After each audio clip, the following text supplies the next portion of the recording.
A panel discussion will be conducted now. The subject is unlocking hydrogen full potential from R&D to scalable development. The panelist will be Mr. Ahmed Al-Abri, who is a regulator and infrastructure manager at Hydro. Mr. Rashid Al-Badwawi, General Manager of Green Hydrogen Project Support at OETC.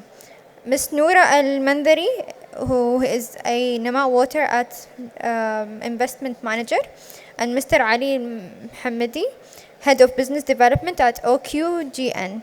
And the moderator will be Dr. Marwah Al-Azzawi, who is a Director of Middle East at LBST.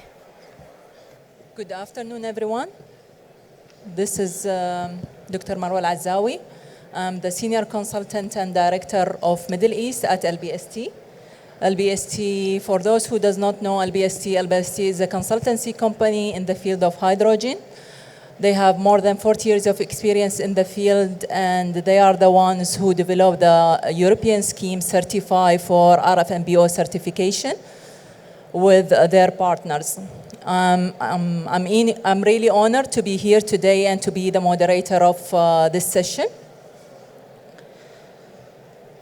To start with, I would like to start with an introduction on how hydrogen journey started in Oman. So we all know that it's formally started in 2020 when Oman started to study the potential to and the visibility to become a hydrogen hub.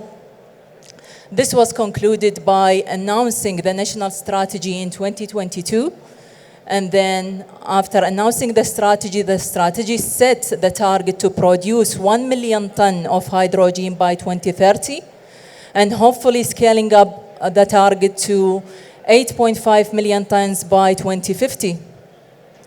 To facilitate this process and to work systematically, Oman has also launched Hydrogen Oman, which is called Hydrom, to facilitate the sector, to oversee the planning, to allocate the land, and also to manage the development with different infrastructure as well as project developers.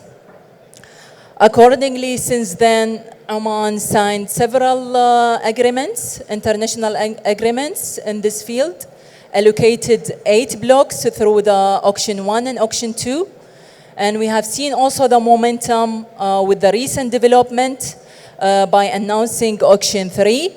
The recent agreement signed with Netherlands and with Netherlands to develop a liquid hydrogen corridor connected to Amsterdam and Duisburg.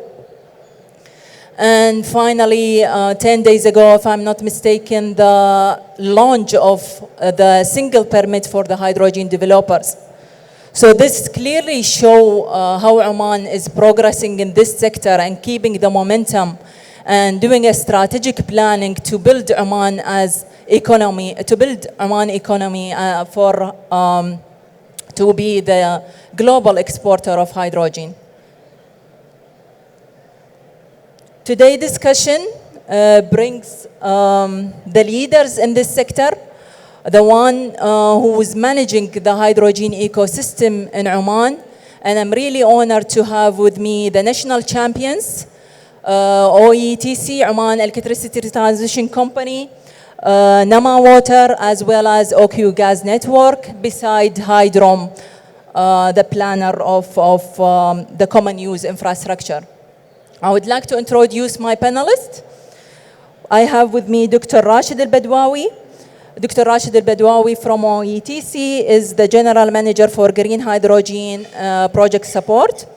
Dr. Rashid has a wide experience, which includes but not limited to strategic leadership, planning, studies, organizational management, project management, design, procurement, construction and commissioning of large-scale projects, mainly related to the oil and gas sector and the energy sector.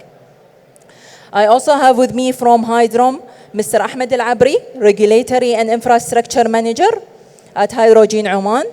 Mr. Ahmed Al-Abri is an experienced regulatory and infrastructure manager specializing in energy and green hydrogen.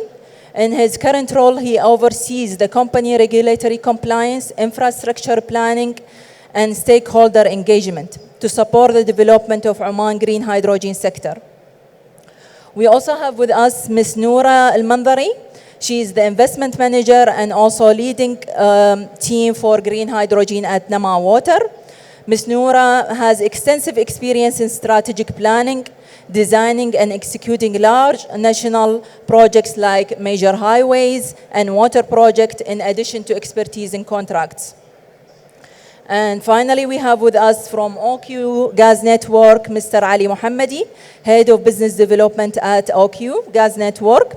Mr. Ali is responsible for implementing OQ GN's growth strategies with a particular focus on transporting new molecules such as hydrogen and CO2.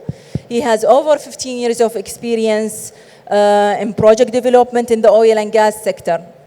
Thank you all for being here. I'm really honored to be the moderator of this session. To start the discussion, I mean, we all know Hydrom is leading the development of the common use infrastructure. And we know the goal is to have this ready by 2030. To Mr. Ahmed, how is Hydrom ensuring timely delivery and integration with developers targeting commercial operation by the end of this decade? Thank you, Dr. Marwah. And thank you also for the obvious talk and give me the allow to just to talk about one of the important sectors that mean currently now, and that mean we are looking at the future as well. It's a pleasure to be here and a pleasure to be presented the green hydrogen Oman. If you allow me, Doctor, just I will start in brief about the update about green hydrogen sectors, and also the element for the green hydrogen sector. Maybe that mean will explain well for the audience what mean common use infrastructures. So as you mentioned in your introduction, that's been so far already the strategy, green hydrogen strategy already announced in October 2022. At the same day, that's mean Hydrogen Oman was established. And after 1 month with the announcement, Hydrom announced for the first round of the auctions and flowing for the another auctions round 3. So far, Hydrom signed 8 projects with the different consortiums, and these projects that's been targeted to produce 1.38 million ton per annum, and we already exceed the target for 2030 by around 38%. The target for 2030 to produce 1 million ton per annum. And Hydrom, by signing the 8 projects, that means we're exceeding this target, but is not only for 2030, it's aimed to meet the target for 2040 and 2050, and this is very important that we don't come for the common use infrastructures. There is 3 main key elements for the green hydrogen sectors. If you imagine about the iceberg, the top is the green hydrogen project. That's what I'm already talk about. That mean the 8 developers already talked, and the developers that's responsible, the scope of the developers is responsible for produce renewable electricity from the renewable wind and solar, and use this electricity to produce green hydrogen from the electricity, the waters. And also the scope of the developers also for the downstream section to just to convert this hydrogen to whatever the derivatives, ammonia or steer or methanol. And the link between the upstream and the downstream, if you imagine, that means the distance between these two stream is around, the average is 100 kilometers. So we need that the link between them is, we call it a common use infrastructures.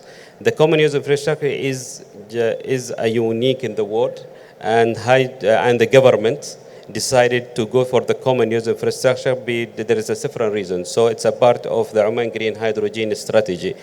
And the common use infrastructure is that the developers who will produce green hydrogen, that means they will use the same infrastructures to transmit the green molecules from the upstream to the downstream. And the same for the water. They will use the same desalination plant and the same pipeline, the water pipeline, who will transmit the water from the desalination plant to the upstream. And also the developer allow to just transmit the green electrons just to operate the downstream facilities. So the common use infrastructures, we call it normally is the midstream, just linking between the upstream and the downstreams. The important for Oman, the common use infrastructure, is that we are looking for the 2040 project and 2050 projects. So if we allow that each developer to build their own infrastructure, that means will end up there is no corridors for the future projects. That's why we go for the decision then go for the common use infrastructures. Hydrum, the main key for the Hydrum is normally we call it orchestrator. We closely work with the different various stakeholders, and one of the stakeholders is the national champions who take the responsible for the develop, operate, and maintain for the common use infrastructures. And normally common use infrastructure is now under development. And as I mentioned, the three key elements, that means the third one is the enablers, the ecosystem readiness, and maybe we'll talk about that later on. How to ensure that this common use infrastructure will be ready by 2030 is by the engagement and alignment. From day one, that the government appointed the national champions will take this responsibility. Haydn will start closely work with the national champions, and the national champions also taking the action steps, serious action steps, just to start in the work for the develop the common use infrastructures. And also we have something called the steering committee. The steering committee is the member, it's chaired by His Excellency, the Minister of Energy and Minerals, and also the member from the key entities in Oman. They just want to ensure that the works in the common use is smoothly and there is no challenge. And if there is a challenge, they are the mandate to address these challenges and come up with the solutions, and also if there is any decision or something like that. Thank you very much for this introduction and for answering the question. I have a follow-up question on this. So what are the financial models you are planning or are considered for developing this common use infrastructure? Yeah, currently we are working on that. So still will not end up with what's the final model, the financial model or fiscal regime for the common use infrastructure, because it's depends for the three utilities. They are work closely together with the Hydrum, and starting from the last year, we just hired the financial advisors just to help us come up with what's the suitable fiscal regimes or the financial model for the common use infrastructure, and we are in the good, still not finalized, but we are in the good discussions, because the common use infrastructure that we need is not as the single projects. It will be as a project for the multi developers, and when we build this the common use infrastructure, we build it not only for the single blocks, but we build it for the multi blocks. And so there is for the financial side, so we are looking for the maybe oversize, so that we need for the financial part. So absolutely under discussion. Yeah. Thank you. My next question to Dr. Rashid. As the grid operator, OETC plays a key role in powering these hydrogen hubs. Do you expect H2 ramp-up to impact positively or negatively the electricity grid development and operation in Oman? And what are the challenges related to H2 ramp-up for OETC? Hello. Assalamu alaikum wa rahmatullahi wa barakatuh. Good afternoon. It's our pleasure to be with you here today. Thank you for the introduction and the question, Dr. Marwah. Like any other things, you will have a positive and negative impact. So while developing, for instance, the grid itself, there will be, of course, big investment for the project itself.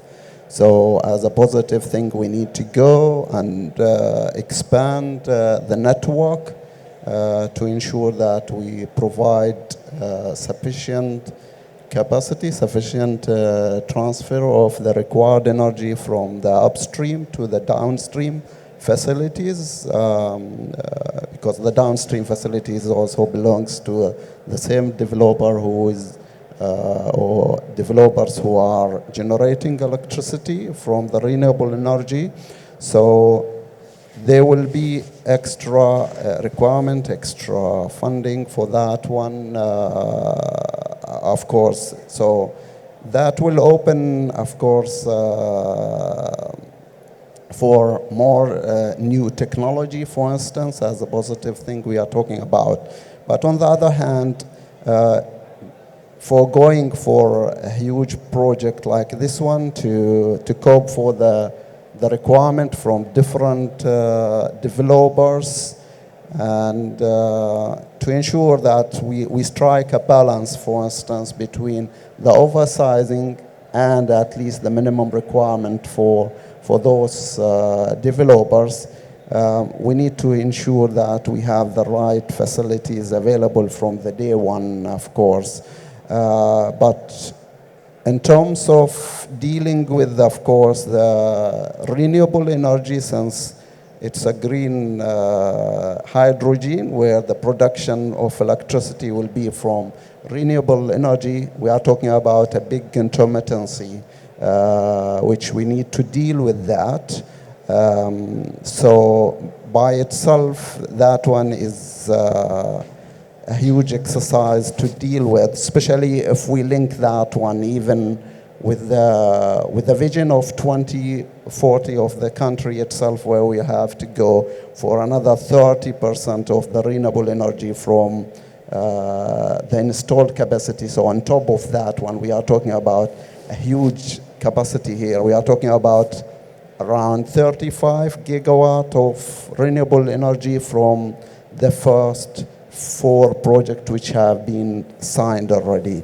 So yes, in terms of challenges, there are a lot of challenges. You need to deal with probably a complex energy management as well to do that one. You need to provide huge funding on top of the funding itself, which is required for the normal growth.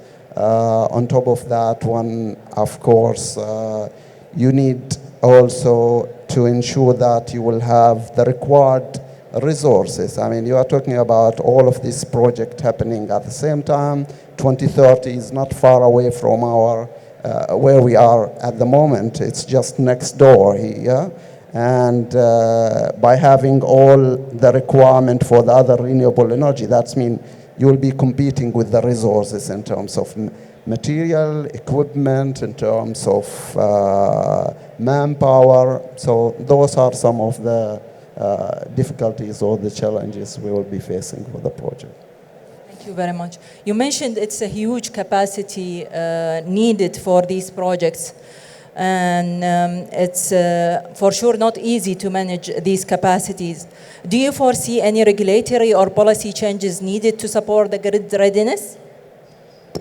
Well, I mean, when it comes to the regulation, first of all, as we are talking right now, the decision is that the green hydrogen facilities in terms of the common use infrastructure here, if we are talking about, is going to be unregulated business. So this unregulated business, of course, the starting point will be like that, but the moment you are connected to the regulated business, you will have to comply with all the requirements in terms of the grid code, in terms of the security standards, and all the required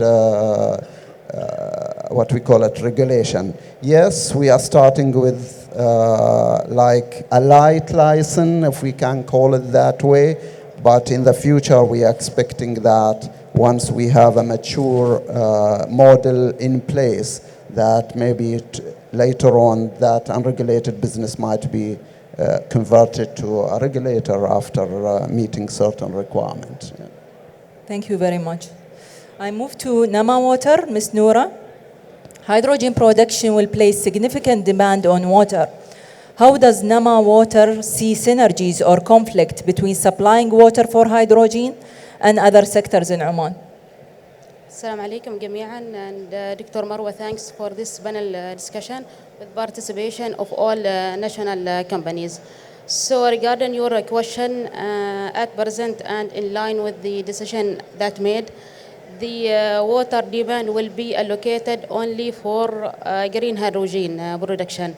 Why is that? As mentioned by Dr. Rashid, the green hydrogen model will be operated as non-regulated business with the aiming of separated from the normal regulated business for NEMA water services. Okay, so we understand that the current plan is only to supply the water for the blocks or the awarded blocks. Yes. But in future, would you see an expansion in the desalination capacity to, for example, feed the industrial clusters NEMA who water want to decarbonize their sectors? I mean. NEMA Water Services is committed to provide the required quantity of water to meet the target of green hydrogen by 2030, 2040, and 2050. So the outcome of the master plan is the NEMA Water will build a desalination plant to provide water quantity by 2030.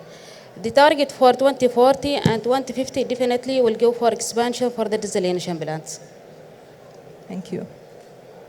We move to Mr. Ali from OQ Gas Network. In your opinion, why is the hydrogen backbone considered a crucial component of the value chain? What role can infrastructure companies play in supporting and enhancing the hydrogen value chain? Thank you, Doctora, for the question, and thank you for the panel. And we're very glad to be here because I think it's very important to highlight the concept of COI to all users of the network. Before I answer your question, I think just to emphasize, I think the COI model that Oman is incorporating, that as my colleague Ahmed here explained, is quite a unique way to address the objectives of the country in terms of being a green hydrogen exporting nation or green energy exporting nation. So the COI challenge that we are all coming together to try to overcome, it's a unique challenge that maybe no other region has come to the same approach. So we're really trying to be pioneers, I would say, and we are very confident that we can find workable solutions that will enable our objectives to be met. So from the OQGN perspective, as our colleagues from the other national champions, we're all committed to providing the infrastructure to enable this investment and these targets of Oman, as Ahmed explained, 1 million by 2030, or over 1 million by 2030, and over 8 million by 2050, to be enabled. Where the hydrogen backbone is important is that with Oman's very attractive mix of renewable energy, of the wind and solar and the locations, a lot of these high potential areas are located inland. So they are in remote areas. Some of them are mountainous areas. And they're required to be connected to downstream assets where the green hydrogen that is produced is converted to valuable products that can be exported or used in industrial port areas. So where the green hydrogen backbone comes is OQGN, where we connect the sources where the green hydrogen is produced to where it's potentially exported, whether it's liquid hydrogen potentially in the far future or as derivative plants. Currently, Oman is mostly looking at green ammonia, green steel, and so on. A big attractive point of the green hydrogen backbone from OQGN's perspective is that yes, it's a new molecule. Yes, there is no real infrastructure currently of green hydrogen pipelines, but it's not really something completely new. The model of the natural gas business is there and it's very mature in Oman and it's very transparent. So we always take, and obviously OQGN is a custodian of the natural gas network in Oman. We own, operate, and run over 4,300 kilometers of natural gas pipelines. So it becomes as a natural fit for us. And that's why we're confident that we can provide the best value proposition for these big consortium companies that have come and committed to invest in Oman and to connect their areas where they generate green hydrogen to their downstream assets. Are you considering or are you doing any studies regarding material compatibility? Yeah, so yes. So the material compatibility of hydrogen, we did some very early on in our study when obviously when the announcement of the country's plans for green hydrogen.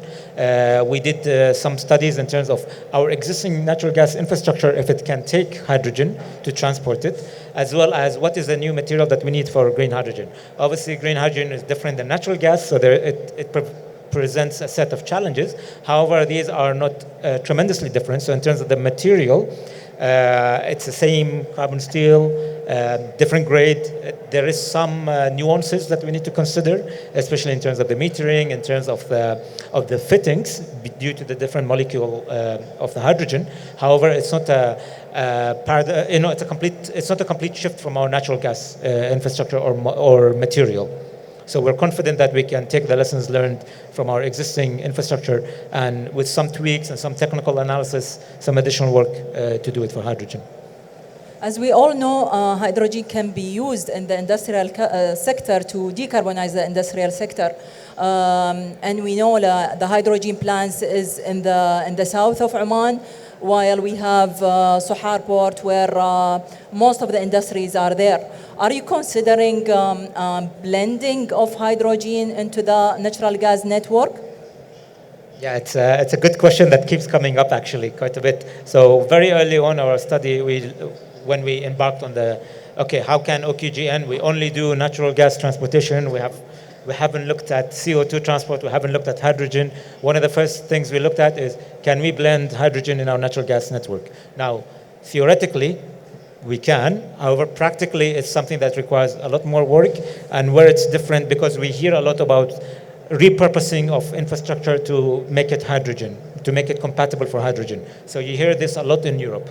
But in Oman, it's a little bit different because we're still rely on natural gas. We still export natural gas. So our existing infrastructure of natural gas pipelines, not only is it not being converted to hydrogen, but we're actually expanding it for new users and new requirements. So when we look at hydrogen, due to the nature of the market and the auction process with Hydrom, we're looking at new built hydrogen pipelines. Now, when it comes to blending and potentially connecting to Sohar, that's one aspect that we looked at because we've completed a feasibility study last year in terms of the hydrogen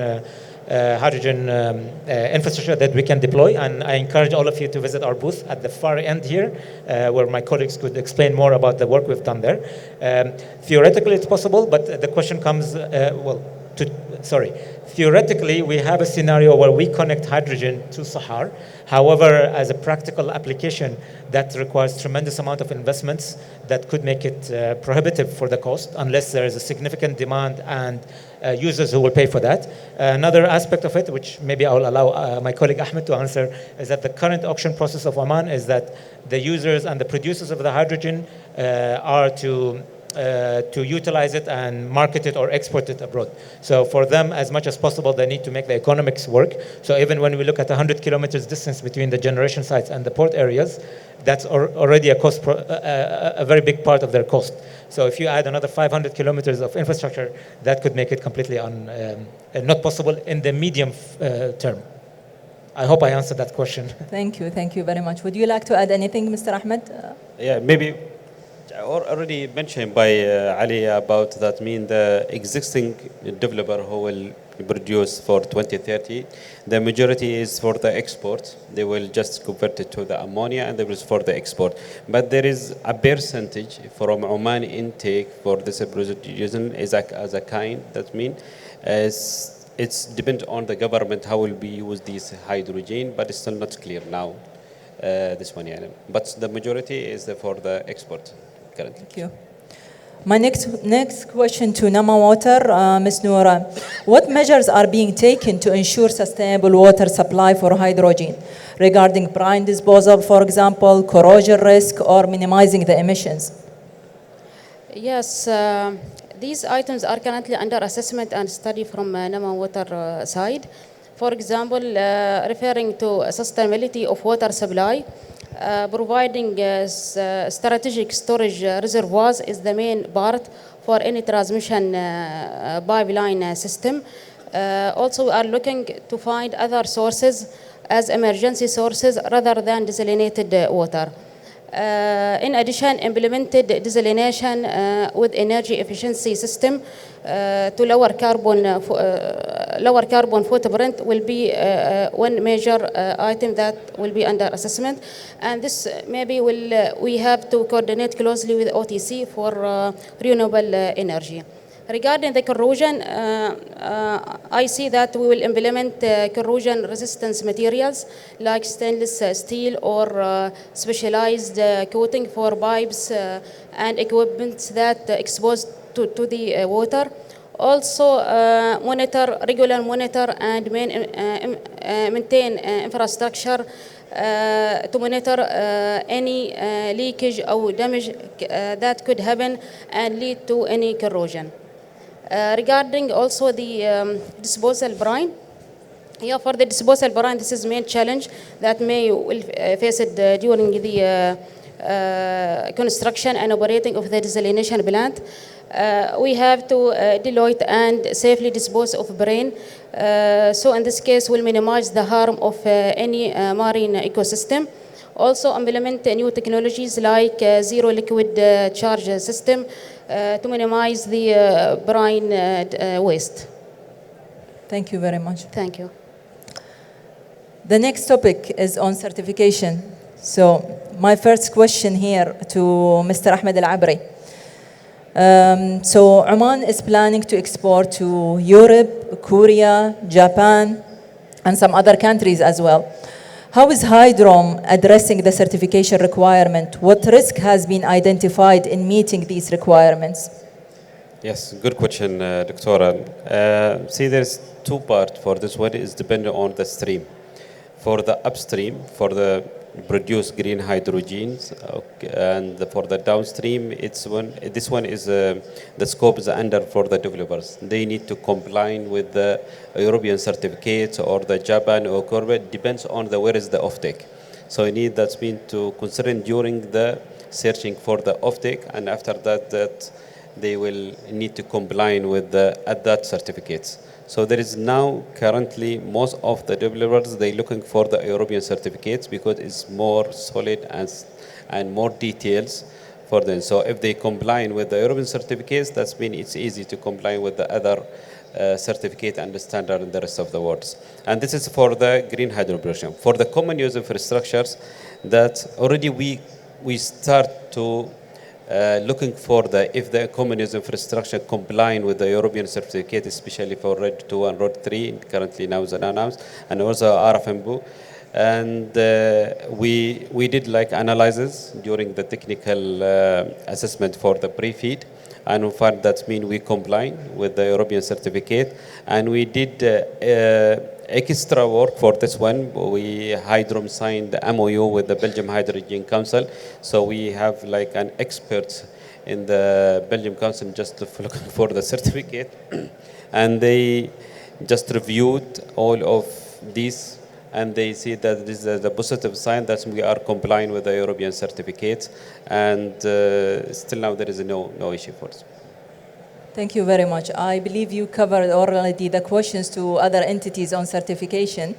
Therefore, I will move to other question to Dr. Rashid Al-Badwawi. Do you anticipate H2 production to provide grid stabilization services to electricity grid in Oman? Yeah, that's a very sensitive question to answer. But yeah, in terms of the electricity stability itself, by the end of the day, all the generation from the green hydrogen is going to be from renewable energy, which means a lot of intermittency we are talking about. We have to deal with that one. Yes, the developer, as part of their scope or as per requirement, if they want, they can go and install some batteries for that one to reduce the intermittency and utilize it whenever they require it. However, having said so, yes, since it's going to be connected to the network itself, and during the peak, say, load or peak summertime, for instance, when we have sun 300 65 days, we can say across the year, we can have large generation from solar, which will be complemented by the wind by the end of the day. That one can support the grid when you need it during the peak time, I would say. So it can work both ways.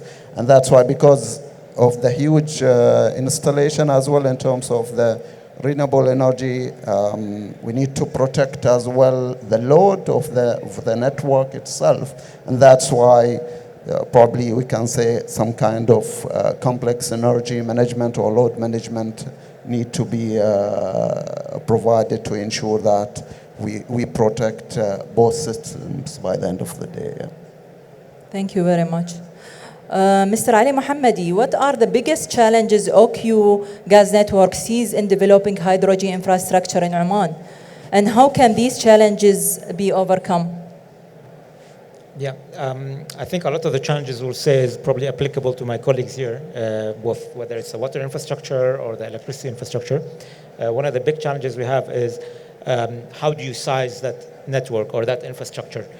Because the Oman model is there's multiple developers and the range of their timeline could be different.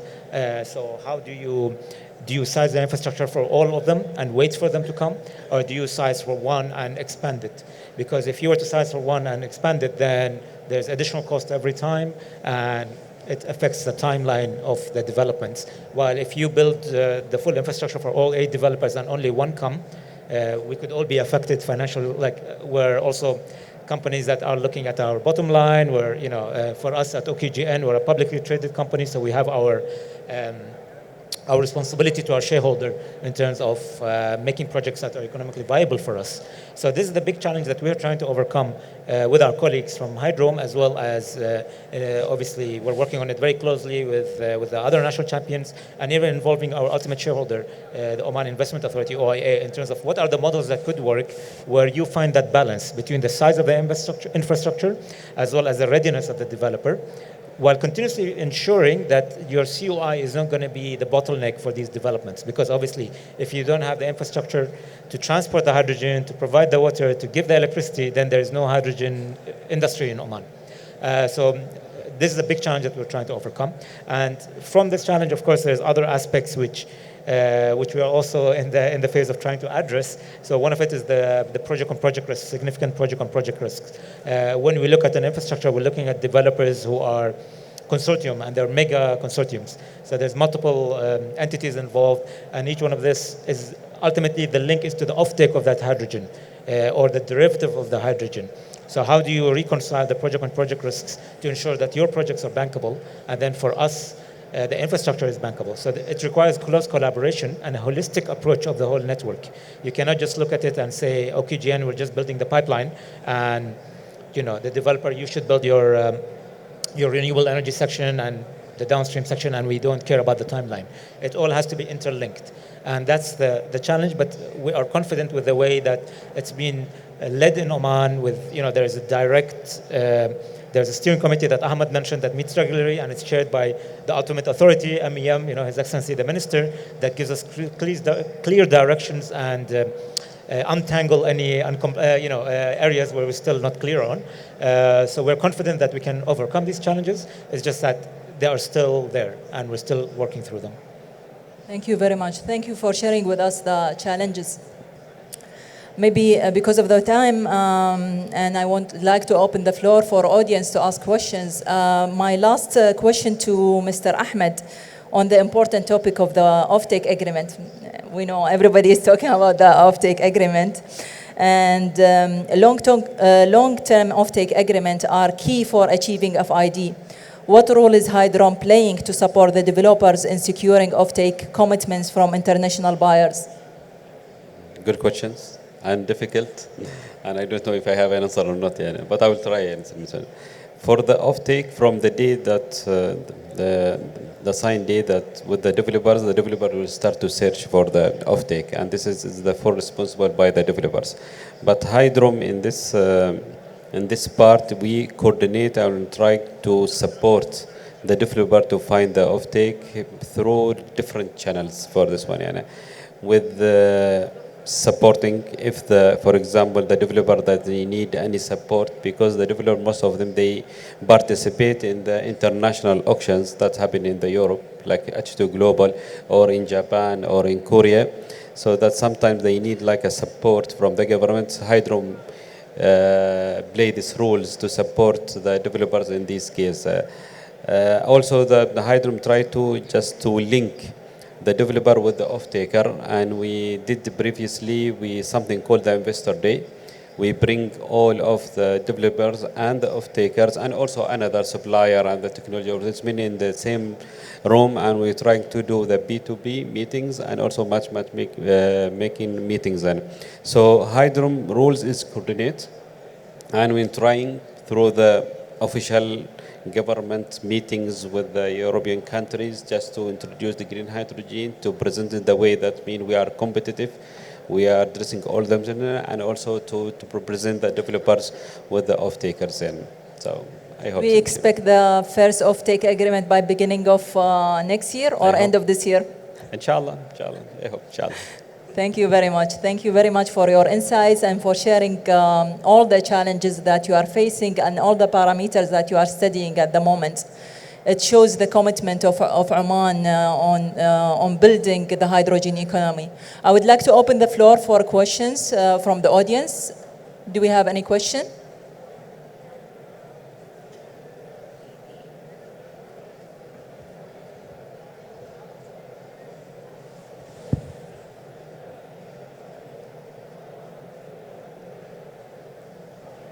Thank you very much for the insights. I just have a question. It's more of a chicken and egg question.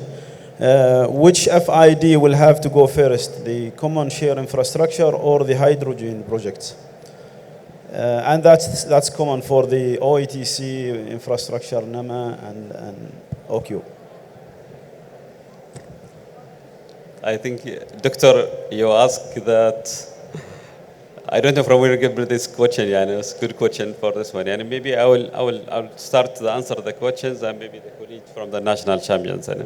So we have the timeline. We have the agreed timeline with the developers for the 7 years, starting with the development stage, and after that moving for the execution stage up to 2030 and 2031.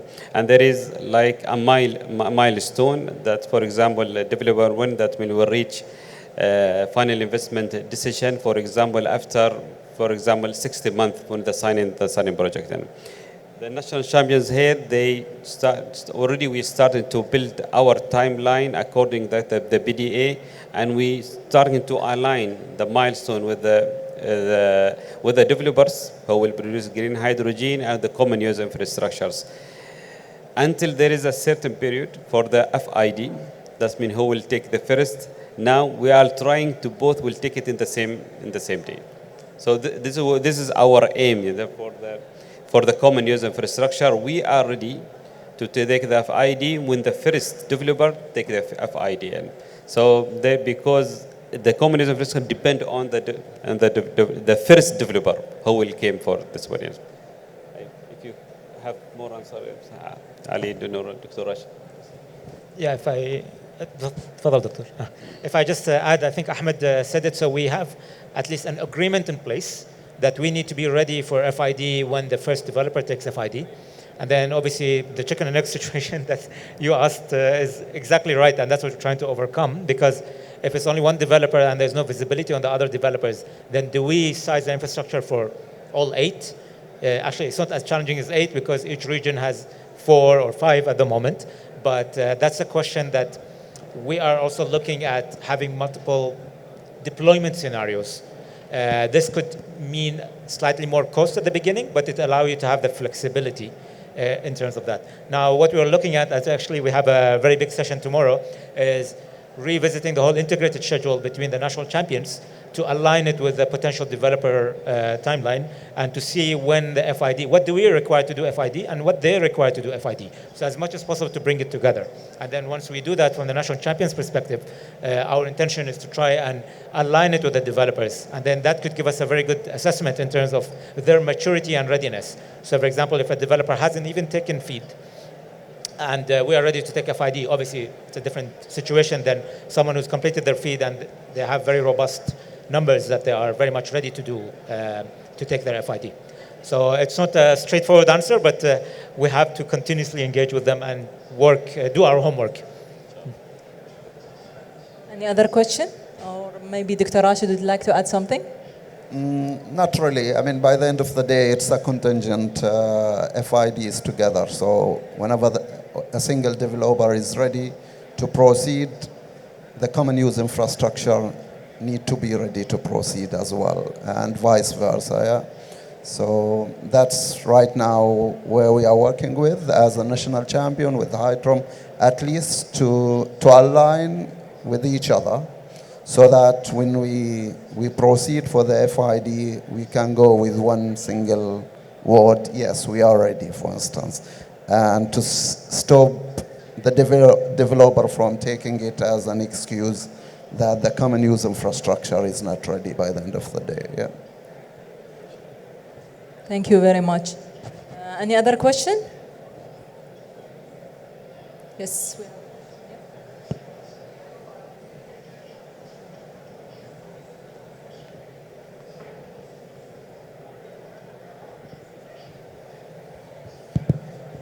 Thank you all for the presentation. I know that gentleman from OQ Gas Networks made reference to obligation to shareholders. I wonder if you solve the chicken and egg problem, could you tell me a little more about how these major investments should be financed, and is the intention that they be profitable in the end, or no, is it infrastructure in the sense that public financing may be discussed? However you want to take that, I'd be interested in a little more reflection on profitability and financing for these big investments once you synchronize when they should happen. Thanks. Yeah, I will answer, but then I'll allow Ahmed maybe if he has more to say, because from the infrastructure perspective, we enter into these with expectation of a certain return on the investments that corresponds to the risk that's being asked of us to undertake. Because again, all three of us are infrastructure companies. So these projects, obviously, they have a national interest, but the national interest to spread the economy and produce and have green hydrogen exported, or green energy exported from Oman. But each part of the value chain should work for the entities and the infrastructure companies. So we have done the models, and we're actually, I think the past year and this year, we've advanced our models. We have ideas of the tariffs that's required. We started negotiations with some of the developers because it all has to make sense. It should be a win-win for everyone. And the current models we're proposing, on the commercial side, they do work. It's just that the project risks, the bankability, who takes the risks, things get delayed. That's a part where what we saw around the globe, there's always some sort of mechanism or some sort of incentive or undertaking by a government entity, which we are trying to understand also how that could work. And that's why I might have mentioned there's involvement of the higher authorities, MEM, His Excellency, the minister sits at the chairs, the hydrogen, the CUI steering committee to help with steering directions with this regard. So I wouldn't say we're very early on, we're quite advanced in that regard. We started dialogues.